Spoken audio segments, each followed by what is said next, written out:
What's up, everyone? Welcome back to another episode of Interviewing the Affluent. My name is Kwame Barbour, and I am the founder and CEO of Affluential Clothing. We are a mission-based streetwear brand that promotes the idea that wealth is a matter of inspiration. While there are many different ways to describe affluence, one may believe that it all ties back to wealth and how we express our wealthiness. Affluential Clothing, however, would like to redefine this idea and showcase affluence as a mindset rather than a lifestyle. And through these interviews, we hope to expand the world's perspective on what the word wealth means. Joining us today for this very special episode, I'm honored to introduce the President of Fairfield University, Dr. Mark Nemec. Dr. Nemec, how are you? Great. Thanks for having me. I appreciate you taking the time out of your busy schedule. Oh, it's my pleasure.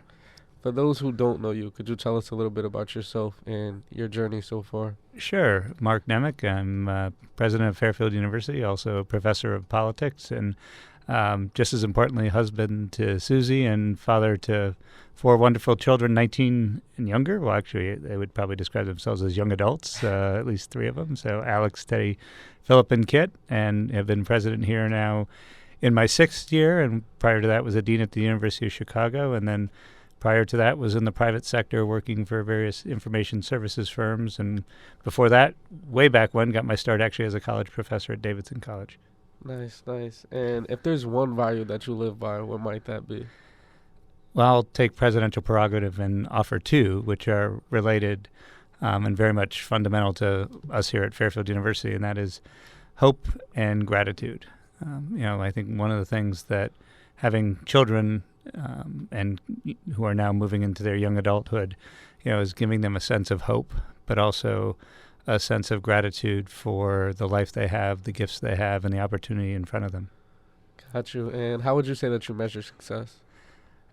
By those 2 measures as well, right? How do we continue? I mean, personally, it's all measured through the success of the institution, and the success of Fairfield is really how we accompany our youth on a hope-filled future, as the Father General of the Society of Jesus has put it, and as how I personally think about it is this notion of how do we, as stewards, ensure that all that we touch is better for the next generation, right? And to me, that's what makes working in education so powerful and so exciting. I was actually just fortunate this morning to kick off my day by speaking to our local and state officials and our annual, and actually members of our delegation, at least legislative assistants for our House and Senate representatives in Washington, D.C., and one of the things that I talked about is how, one of the things that animates me the most is, there is arguably nothing more powerful as an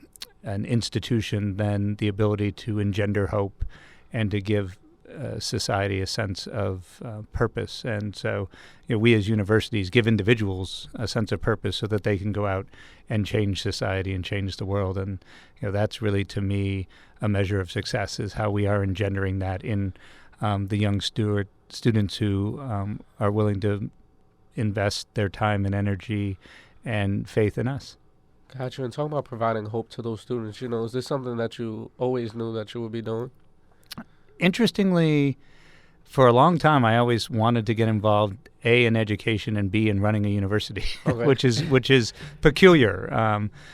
Going back to, I think the first time I ever articulated the desire to potentially run a university, I'll never forget, I was at a Easter brunch with my then girlfriend in college, and her grandfather asked me in very distinguished gentleman kind of question, "So, Mark, what do you want to do when you grow up?" And I said, "Yeah, I know this sounds peculiar, but one day I might want to run a university." And the reason why is this notion that universities, I was fortunate enough to grow up in the shadow of UCLA, and then for a brief period we lived just on the other side of the hill from UC Berkeley.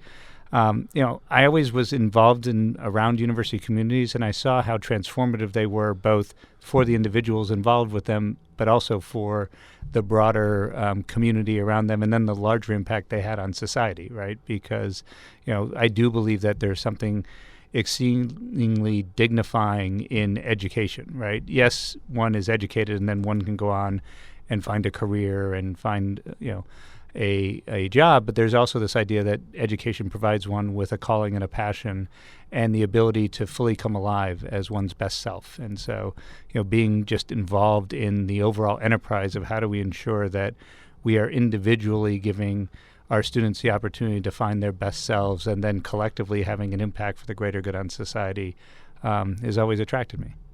Got you. So being that this is something that you've always wanted to do and you've now achieved it, could you tell us about any other interests you may have had? Well, I will say I didn't get here in a linear fashion, right? And that's, I think, an important thing to note. And I actually was just teaching Turbo as a guest lecturer in the Dolan School last week, and I was explaining him my career journey. I always thought I might run a university, but then I was through a period of my career for 14 years where I was in the private sector, and the last firm I ran actually consulted to universities. But before that, I was consulting in tech and consulting in healthcare. And what I realized is it was, yes, the setting of being on a university, but it was also the idea or the profession of really using ideas as a way of affecting change, right? So if you think about what you do as a professor, it's not necessarily that different than what one does as a consultant, in that you're working with ideas and then asking how do those ideas affect change, either of individuals or organizations. So that's what I've always done in my professional life. Personally, I've been fortunate enough that I also was very involved in playing rugby at a fairly high level. I mean, I played for 24 years fairly seriously, so a little bit in high school, all through college, and then for about 19 years playing both on teams associated with my graduate school, but then moving and playing in the U.S. Super League. So, to me, athletics has also been a big part of who and what I am. And then obviously family, having 4 children and sort of seeing them at least to the point where now we have a high school senior, a high school junior, a high school freshman, and a 6th grade daughter. Their development becomes all encompassing. Gotcha. I literally just got back. I drove all the way up to New Hampshire to drop our oldest son off for his last trimester of high school before he goes on to college. He's still trying to determine where he wants to go. Congratulations. Thank you. But the idea that, you get very invested in your children and their activities. So, having certainly played my fair share of sports, now our children do their sports, and so I get involved with them. And then, the last piece I would say is, obviously getting involved in the community in a variety of ways. And that's one thing I've found really so heartening about being a part of Fairfield, is the extent to which getting involved in Fairfield and the broader community has been something that my wife and I have really enjoyed. I know she spends a fair amount of time with our children, and I've made it there once to work with Habitat for Humanity and those kinds of organizations. So getting invested in the community is also really important for us. Nice. Early on, you talked about not having a linear journey to get to this point. So what would you do with your life today if you knew you couldn't fail? Probably what I'm doing now, to be honest. And it's a really fascinating question, because it's not that one doesn't think about failure, because you always have to consider what happens if something doesn't succeed. But again, I guess this comes from this notion of being animated by, a deep desire to sort of do something that has an impact. You also look at these things about there's, short-term failures that often can lead to long-term successes. And then secondly, there's a recognition that, and I think this is something I've heard from a number of speakers, probably most notably recently from when Father Brian Massengale here spoke to the community, is that we're all just stewards, right? So our job is not to achieve an ultimate success. Our role here is to sort of, whatever work we're endeavoring to leave it for the next generation or those after us, right? So when I think about my role at Fairfield, it's to make sure over the next 15, 20, 25 years, however long I am, here, to make sure that all that we do are ensuring that those who then take the baton from us will carry it on further, right? And so, in that way, it's about, just moving things forward in a way that advances both society as a whole and individuals within the community. Gotcha. And you talked about the impact that you want to leave on the Fairfield community, but how would you say you want to be remembered overall? As somebody who always sort of helped individuals and the institutions that they worked with achieve their best, right? And this concept of the best self to me is one that I think a lot about, and that, one of the fortunate things is that having had a great deal of opportunity in my life to be in leadership roles, it's this notion of how one is remembered as having an impact for really pushing anything, be it a team, be it a unit one ran, or be it a whole university, to that next level, right? So the idea that you are able to imagine a future that maybe not everyone else saw, and then able to achieve that future is really how I've always thought about being part of an organization. I was fortunate enough, and it sounds like a really trivial analogy, but when I was in graduate school, the rugby team I was part of won the national championship. We were Division II, so we weren't at the super high level, so we weren't playing against teams from Chicago and Los Angeles, but we were playing like Burlington, Vermont, and smaller Fairfield, smaller towns. And this small team from Ann Arbor, which had never competed at that level before, got to that next level of achieving a national title, so the highest level possible. And I'll never forget, I was at a sort of reunion banquet, and someone came up to me and said, none of this would have been possible if you hadn't helped us imagine it being possible. And I think that's what leaders are about, is sort of helping people imagine something even greater than they might think is possible, and then showing a way to get there, if that makes sense. Of course, definitely makes sense. Talking about that concept of being your best self, is there any way that you think you can increase your value? I'm always thinking about that. More hours in the day would be one. Personally, it's balancing work and life, and it's not this idea that, quote unquote, there's a meter to say, well, I have to spend so much of my time with my family, and so much of my time with the university, and so much of my time attending to myself. But it's instead just asking, am I always present for those who need me when I am in with them, if that makes sense, right? Because I think especially in this day and age with devices and a variety of other things, one can be easily distracted. So in the Ignatian parlance, it's this idea of how am I always in the moment for those who I am with, and also in the moment for myself. And I think to me, adding value is to also just be attentive. And I will say, when you're in a leadership role, I think sometimes people assume the only way you add value is by sort of offering direction or by speaking. And sometimes I've learned, especially the further along I have gotten in my career, sometimes the best value anyone can add is just by listening. And so I think that's one of those areas. I tend to be a very high energy person. I tend to have a lot of thoughts. I tend to have a lot of sort of ambitions, and I want to articulate those. So I think for me, if there's any area I'm always working on, is just making sure I'm as attentive a listener as I am an enthusiastic sort of visionary as well. And you talked about being attentive to others, but also attentive to yourself. Can you talk us through that process a little bit? Being in such a high leadership role, how are you still attentive to yourself at the end of the day? That's a great question. I think there's a few things. One is just making sure, and it's funny, having described how I just, drove my son up and back drove my son up to New Hampshire and then drove back last night all in one day. In some ways that was actually really good just to have car time, right? And have time where, I very purposely was not going to do calls, and very purposely not going to necessarily be engaged in anything sort of formal, but instead just actually being able to think, right? And so I think that's the most important thing, is making those moments, even if it's just,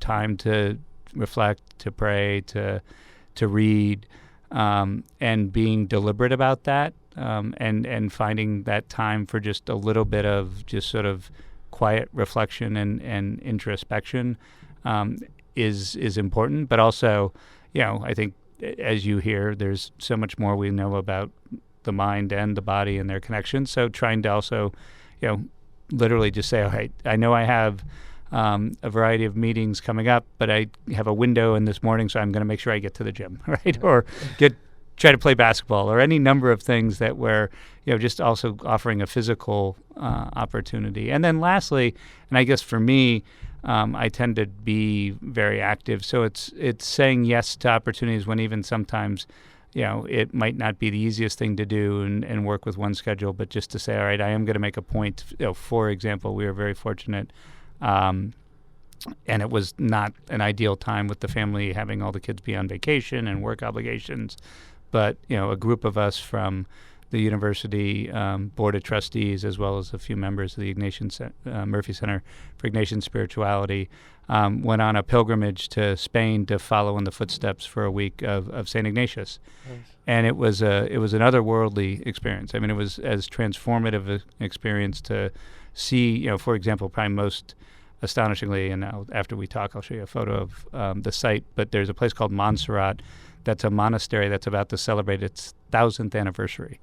I mean, to be in that physical space and to take the time to be there was really a gift, and was one of those things that, I'll never forget, right? And to be honest, I easily could have looked at the calendar and just said, I'm too busy. And my immediate instinct, and my wife's immediate instinct was, how are you going to possibly make this work? Right. But now that I've gone, and now that I went on that trip, I can't imagine not having gone, right? And so those kinds of ideas of really, when there is an opportunity, taking it, right? Because it's often easy to say, well, I'm just a little too busy. And so it sounds counterintuitive to say, well, you need to find time for yourself, but then you also have to take every opportunity. But it's just being open to where, the Spirit leads us. Talking about taking those opportunities and just being open to new things, is there any experiences that you would say act as a defining moment for you? Oh, there's a ton. Some amazing, right? So the birth of, your children is one of those things where you don't know what being a parent is like until you become a parent, and even then you still don't quite fully.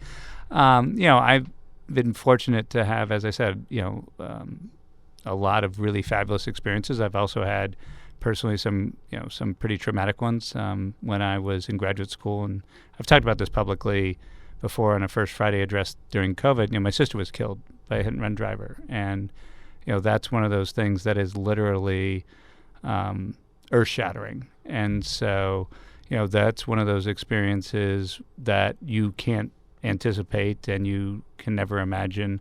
But you also, I think, one of the things that gets back to this question of values, even after that, one recognizes that there's hope in those around you, and there's a generosity of spirit amongst the whole community that gets you through those things. That gets my parents through those things, because it was my only sister, my only sibling, and so and then you ask, how can you best honor that person's memory, right? And it's a much longer story, but the thing that has always stuck with me is, a day doesn't go by where I don't make a very sort of, for lack of a better term, personal effort to find that moment to just pause and think about her. And then even when I am with the family, I mean, our oldest son was actually ironically born 6 years to the day, date, and time when she was killed. So it's a very circle of life kind of thing. And then our daughter is named after my sister. So, keeping folks present for you with this idea, it gets back to this question you asked in terms of failure, is that, there are things that are out of our control.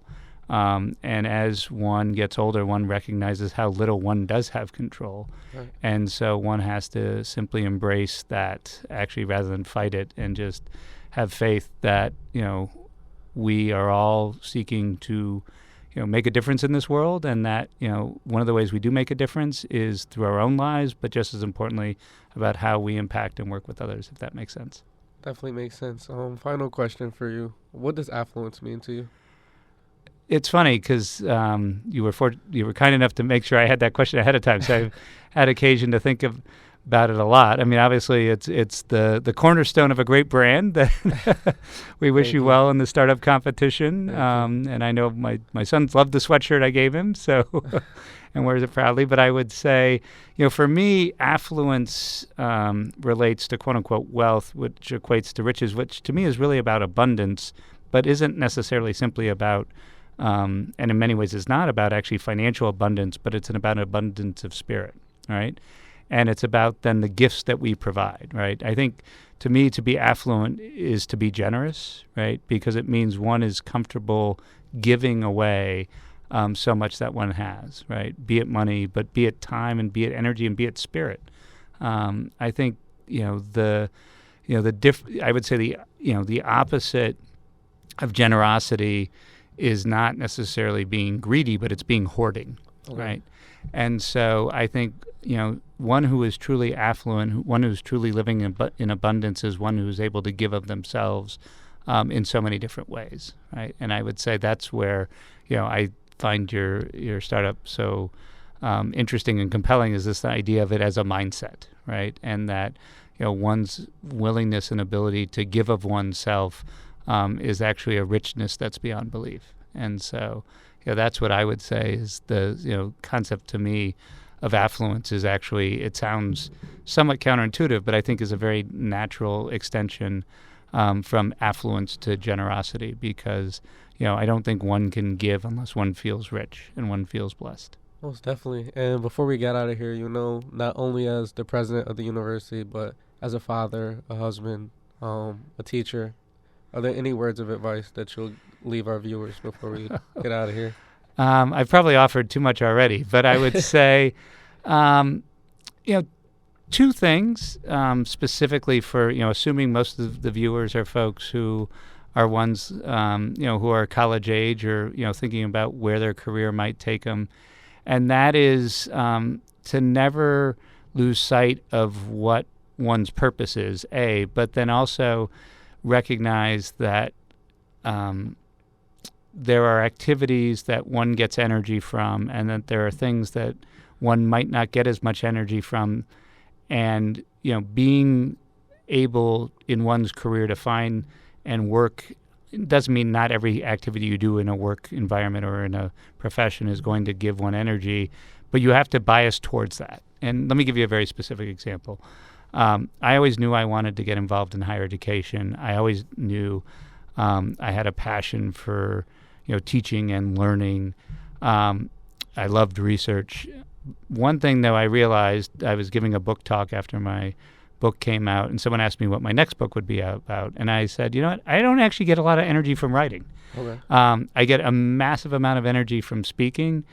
And so, ironically, I think that's one of the reasons why I left the professorate, because as a junior professor, so much of the evaluation of who you are and what you do is based upon your publications. And so instead went into consulting, where it was a lot more dynamic and it was a lot more immediate and it was a lot more, talking about ideas and strategy in the future.